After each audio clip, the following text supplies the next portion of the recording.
It was one of those bright, promising mornings in downtown Dallas when the sun hung over the city like a gold coin dropped in a wishing well, illuminating the streets crowded with busy commuters.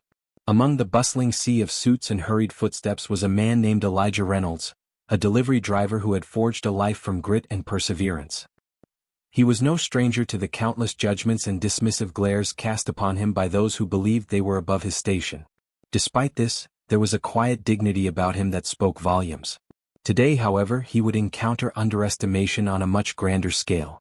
Elijah had an important delivery to make, one that would take him to Belle Andrea's Fine Dining, one of the most prestigious restaurants in the city, known for its exquisite cuisine and equally pretentious reputation. The restaurant was adorned with 2 Michelin stars. It was the type of place Elijah didn't usually frequent except for his deliveries, but duty called. His delivery truck rumbled along the back alley of the restaurant, a sleek and polished structure that radiated exclusivity. As he parked the truck, he noticed the large silver doors marked Staff Only, which stood tall like sentinels guarding an elite realm.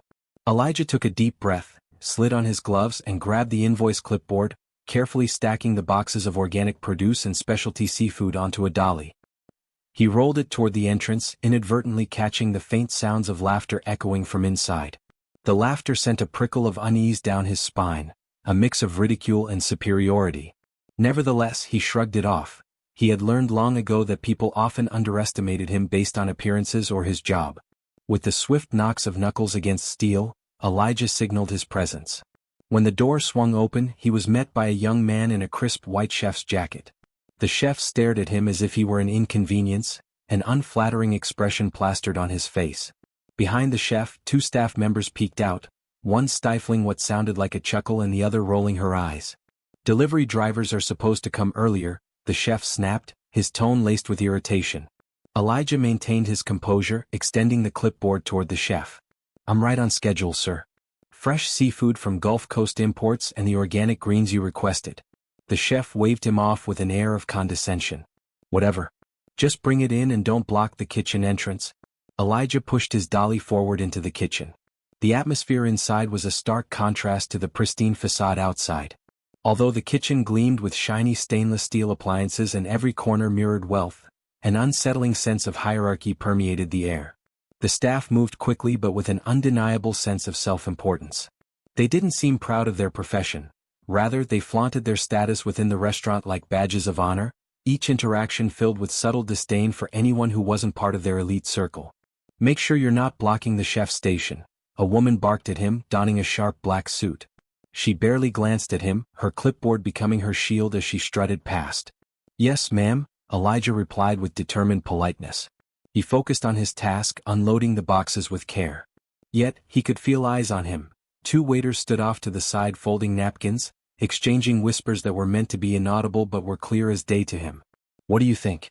5 minutes before he messes something up?" One of them snickered, eliciting laughter from the other. Years of working within the food industry had taught Elijah to take comments in stride, but today the mocking felt different, more stinging, more personal. He reminded himself of the significance of his role.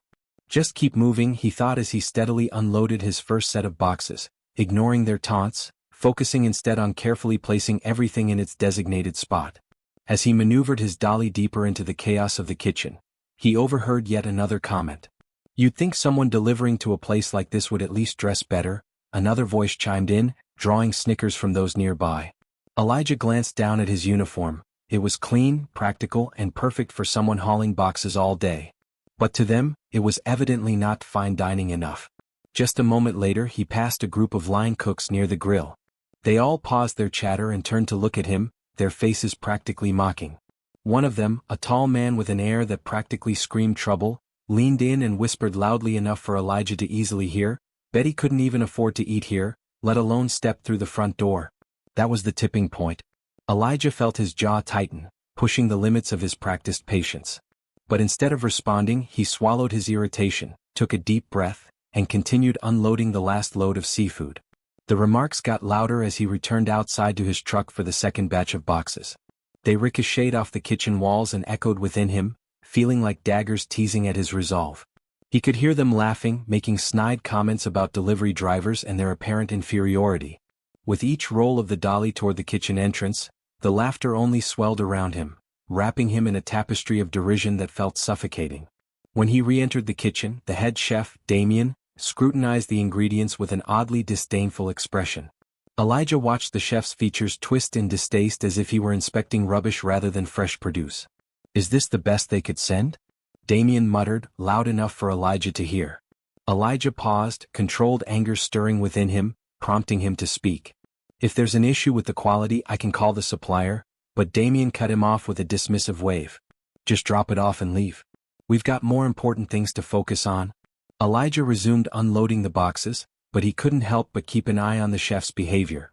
He had dealt with people like Damien before, those with a fragile ego hiding behind layers of chef's jackets and authoritative titles, demanding respect while giving none. The chef continued to bark orders at his staff with an exaggerated sense of authority, creating an ecosystem of fear based on hierarchy. "I swear," Damien said, turning to address one of the servers, "the standards are dropping everywhere. Look at this guy. Do they not teach professionalism to delivery drivers anymore?" Elijah's blood boiled, but he remained steady. He reminded himself that dignity doesn't only exist in titles or uniforms, it lives in actions and the ethics one carries. As he turned to stack the empty crates, one of the kitchen staff called out to him, "Hey, delivery guy, you missed a box." Elijah turned, confused. He was certain he hadn't. The staff member pointed to a crate sitting near the door. Working as diligently as he did, Elijah walked over, bent down to pick it up, and quickly realized it was empty. Another laugh rippled through the kitchen, the kid handling a casual joke about him. "Just messing with you, man. Relax a little," he said, slapping his knee. Elijah placed the empty crate back down without a word. Impatience was drowning in his chest, but what could he do? Instead of letting their opinions affect him, he chose to focus on his work, his thoughts racing like the wheels on his dolly. Finally, after what felt like an eternity, his delivery was complete. With the last box unloaded, Elijah handed the signed invoice to Damien, who didn't even glance at him as he scrolled his signature across the paper. "You can go now," Damien ordered, curt and dismissive, devoid of gratitude. Elijah paused, not ready to let the moment slip away without a word. "Have a good day, chef," he said evenly, turning to leave. Yet just as he reached the door, one of the waiters muttered under his breath, "Yeah, go back to wherever you came from." That was it. Elijah halted in his tracks, hand resting on the door handle. Silence enveloped the room like a thick fog as all eyes turned toward him. Elijah turned slowly, his gaze steady yet calm, meeting the eyes of the waiter who had taunted him. No anger flickered in his expression, only resolute confidence. "I came here," he said, his voice steady and resonating with authority, "to deliver something you clearly need more of, respect." The atmosphere shifted around him, and instead of laughter, there was an unsettling silence. Damien stood still, looking momentarily taken aback, while the other staff members shifted their gazes, some meeting his eyes while others quickly looked away, suddenly uncomfortable. Stepping outside, Elijah leaned back against his truck for a moment to catch his breath. The delivery may have been done, but the weight of the morning clung to him like a burden. He had been in similar situations countless times. However, today felt uniquely weighty, as if a tipping point lay ahead. Perhaps it was the way they had blatantly assumed they could belittle him without knowing he was more than what they saw, a mere delivery driver. He cast one last glance at Belle Andrea's imposing exterior, its name etched in elegant gold letters above the entrance. Just a few weeks ago, he had signed the final papers that made him the owner of this very establishment. The journey to reach this pinnacle hadn't been born of privilege or shortcuts. It had been the product of sweat, sacrifice, and relentless ambition to prove himself. Born in a small town in Louisiana, Elijah had experienced his fair share of hardship. His parents, hardworking folks with calloused hands, instilled in him the values of diligence and integrity. At just 16, Elijah had jumped into the world of food service as a dishwasher in a local diner. It was there he had watched cooks and servers work their magic, nurturing a burning desire in his heart. He wanted to craft something extraordinary, something of his own. Over the years, he climbed his way up from dishwasher to managing positions, saving every dollar he could, until he finally opened his first restaurant. Elijah had dedicated years to cultivating a professional disposition, recognizing the importance of every role in a restaurant, the unheralded work that made fine dining possible. Each dish crafted, every ingredient sourced came at the hands of someone believing that their role mattered. Now, having purchased Belle Andrea's, Elijah hoped to reshape its culture to reflect the respect he had fought so hard to earn throughout his life. Later that day, as he drove away from the restaurant, Elijah made several notes on his tablet, preparing for the meeting he had scheduled with the staff later that afternoon. He hadn't announced himself immediately upon taking ownership, preferring to observe the culture firsthand before initiating any changes. He had seen enough, and today's events propelled him forward with clarity. The clock struck 3 p.m., and the staff began to gather in the main dining room of Bellandria's. Curiosity intermingled with annoyance as they filed in. Damien leaned against a table, arms crossed, his demeanor a cocktail of irritation and arrogance. "What's this about?" he muttered to one of the servers. "We're slammed tonight and now we have to sit through a meeting?" Greg, the restaurant manager, appeared unusually nervous near the entrance. He had only been told to assemble everyone, uncertain of the real reason behind the meeting. As the room filled with hushed whispers, the doors swung open and Elijah stepped inside, still wearing the same uniform from earlier. At that moment, the room froze, eyes geysered toward Elijah with a mixture of confusion and disbelief. Damien's smirk faltered, replaced by wide-eyed astonishment. "Oh, Elijah?" Greg stammered, breaking the icy silence. "What are you doing here? This meeting is for staff only?" Elijah's calm demeanor remained intact as he took center stage. He could feel their tension, could virtually touch it, but he refused to be hurried. Instead, he let the awkward silence hang for a few moments, meeting each gaze with unwavering determination. Finally he spoke. "I know, Greg, that's why I'm here." Damien rolled his eyes and chuckled. "If this is about the delivery earlier, can we just move on? We have actual work to do." Elijah turned his attention toward Damien, locking eyes with quiet intensity. "Actually, this is about the delivery, and a lot more than that." Wary, Damien raised an eyebrow but didn't interrupt. Elijah took a deep breath. "Let me introduce myself properly.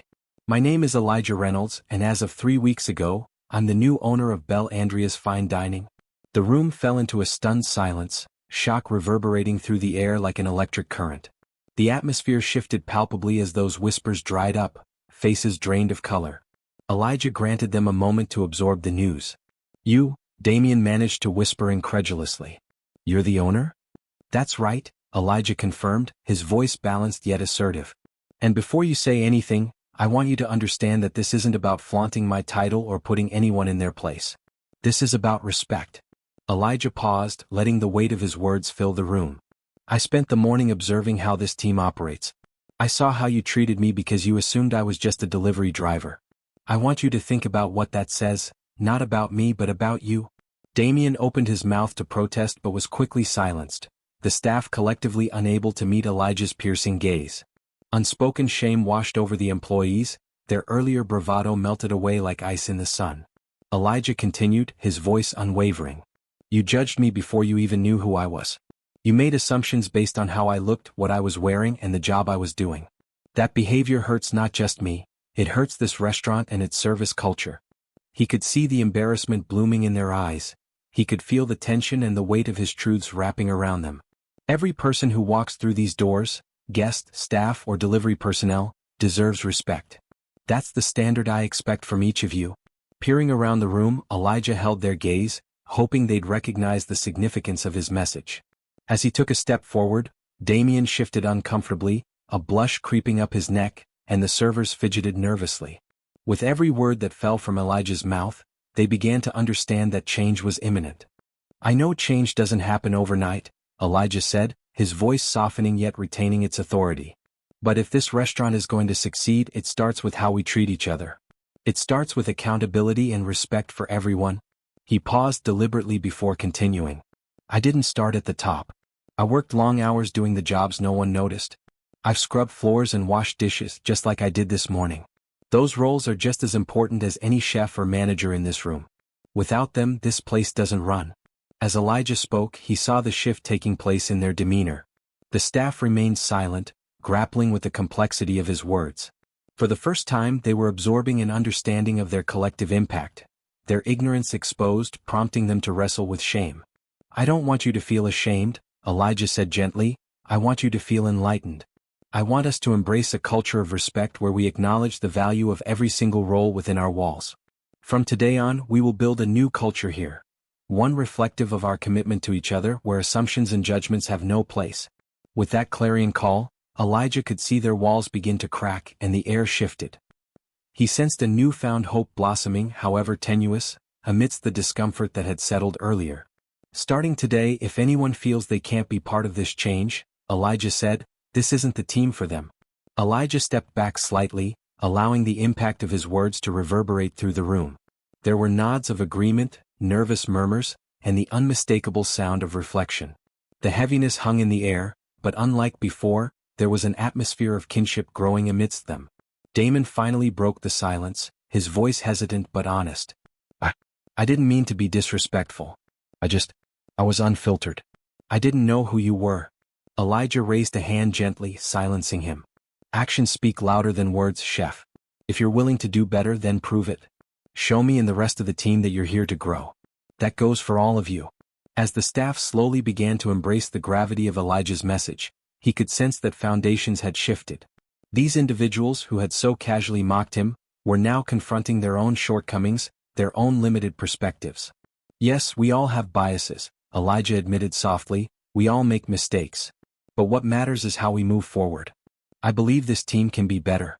He took a deep breath before continuing.